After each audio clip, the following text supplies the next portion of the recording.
Di dunia amalannya tertolak, di akhirat keadaannya terusir. Itulah pelaku bid'ah yang diancam lewat hadis-hadis Nabi SAW. Jangan seketika, oh ini maulid bid'ah, masya Allah, antum tuh bid'ah dari kepala sampai kaki. Wa khairul hadi Muhammadin sallallahu alaihi wasallam, awas, wa syarrul umuri muhdatsatuha. Dan hal yang paling buruk adalah merekayasa, mengada-ngadakan sesuatu yang tidak ada petunjuk, dalil, dan atau contoh dari kedua sumber tadi. Ya. Dan hal terburuk, wasyarrul umuri, hal terburuk dalam syariat itu bukan dalam urusan dunia. Nah, kita mulai bahasan kita ya. Jadi kalau dalam urusan dunia, bebas antum, silakan berinovasi. Tidak ada masalah. Mic misalnya, yang tadinya pakai kabel, sekarang tidak menggunakan kabel. Boleh. Ya. Apalagi ini sekarang besar, besok bisa jadi kecil. Ada yang nempel di telinga, ada yang macam-macam. Silahkan. Tidak ada masalah. Sekarang orang presentasi, itu touchscreen sudah nggak bawa handphone lagi. Di beberapa tempat sudah menggunakan lebih canggih lagi. Dia ada yang dilipat. Ya, dia ada yang seperti film. Yang dulu kita konika itu seperti itu, dia lebarkan seperti ini. Ada yang pakai sentuhan saja, layarnya nggak nampak. Macam-macam. Itu nggak ada masalah urusan dunia. Tapi dalam urusan syariat, kata Nabi, jika ada seseorang mengada-ngadakan sesuatu dalam perkara syariat yang tidak ada dalil, petunjuk, dan atau, kalimat ini mesti muncul, dan atau contohnya. Awas. Saya tuliskan ini pertama, saya garis bawahi. Dan saya katakan dari sekarang, dan tolong jangan dihapus yang ini ya. Ya. Semoga Allah kuatkan untuk tidak dihapus yang ini.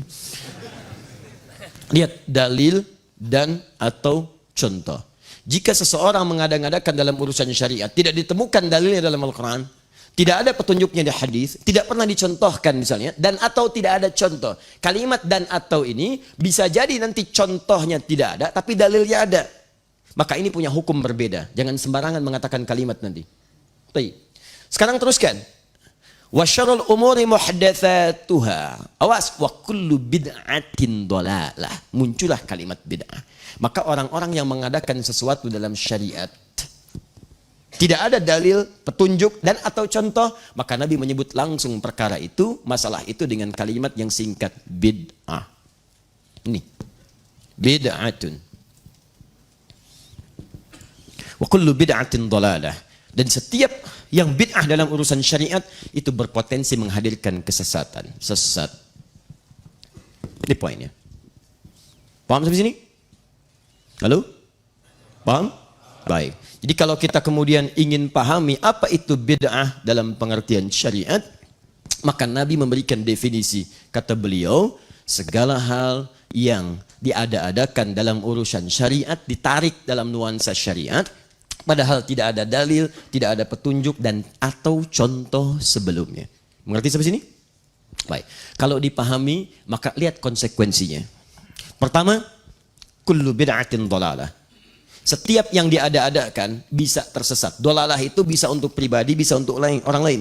Jadi kalau ada orang berkreasi dalam urusan syariat, berinovasi dalam urusan syariat, dia bisa tersesat, orang lain bisa ikutan sesat. Itu yang bahaya. Awas, hati-hati, itu yang sangat berbahaya. Dan yang kedua, setiap amal yang ia kerjakan dari hasil inovasi itu, maka langsung oleh Nabi diberikan penjelasan detil tanpa penafsiran. Hadis riwayat Al-Bukhari, nomor hadis 6259, hadis Muslim nomor hadis 17-18.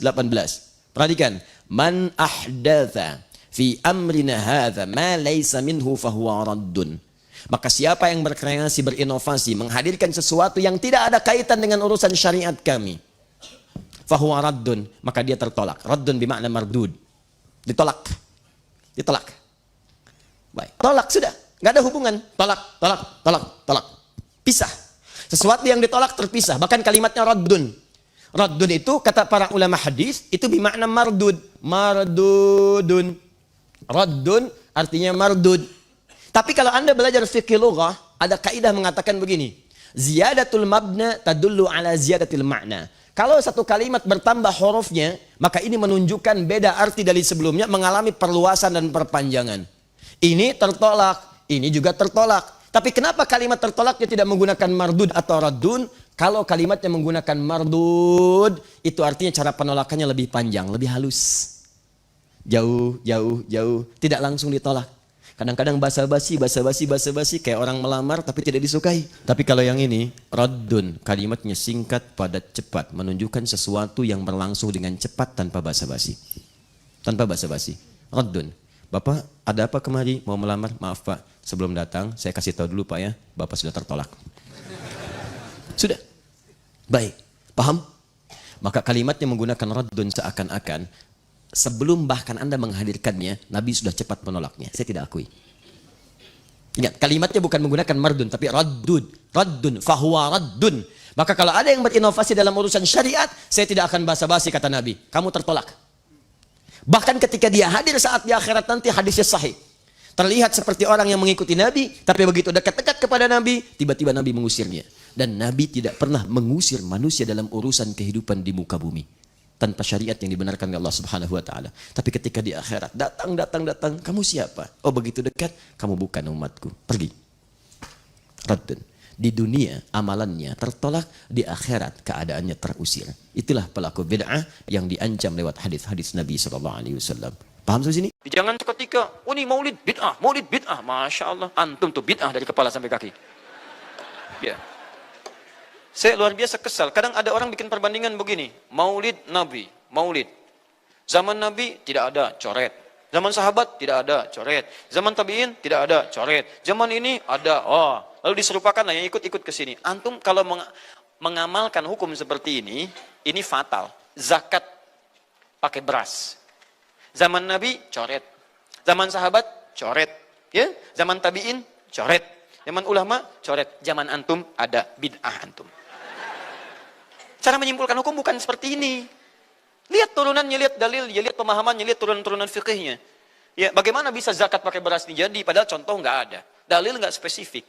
Ayo coba temukan. Nabi zakat pakai beras. Temukan. Kalau antum menemukan, Masya Allah saya bermohon kepada Allah supaya Allah mempercepat hajinya antum dan masuk surga tanpa hisab. Tiap hari saya doakan.